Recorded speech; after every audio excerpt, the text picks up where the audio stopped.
This is the Watts linkage. The special thing about it is that when the bars on the sides swing up and down, the center of the connector between them, marked yellow here, always follows a perfectly straight vertical line.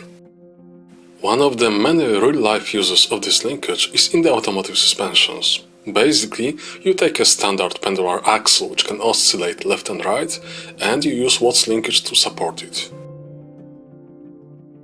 The resulting axle can oscillate left and right, and it can also go up and down.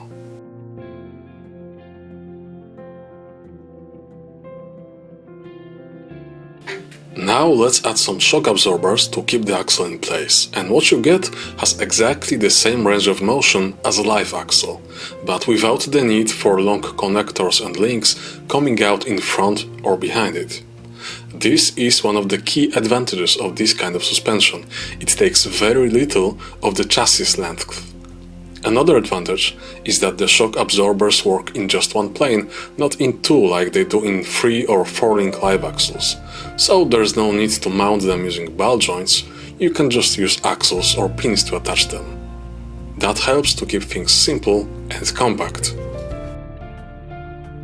Now, the tricky part is driving such an axle. Pretty much the only sensible option is putting a drive shaft through the pivot point, which is going to create some stress on it as the suspension works. If you have enough room, this can be mitigated by using a small Technic turntable as the central connector. And, just like with a live axle, you will need to use a drive shaft with joints and an extending section to account for the suspension travel. And finally, let me show you a more complete version of such suspension. It's an axle that I'm actually planning to build a model around. It's using Watts linkage that's pushed downwards by default, because this reduces the amount of empty vertical space needed under the chassis.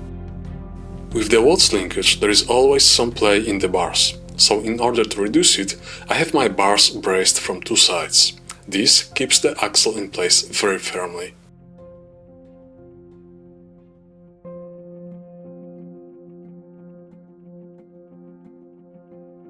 There is also a differential lock operated by a small pneumatic cylinder. It's pretty simple, but I hope it will grant my model decent off-road capabilities and a tight turning radius.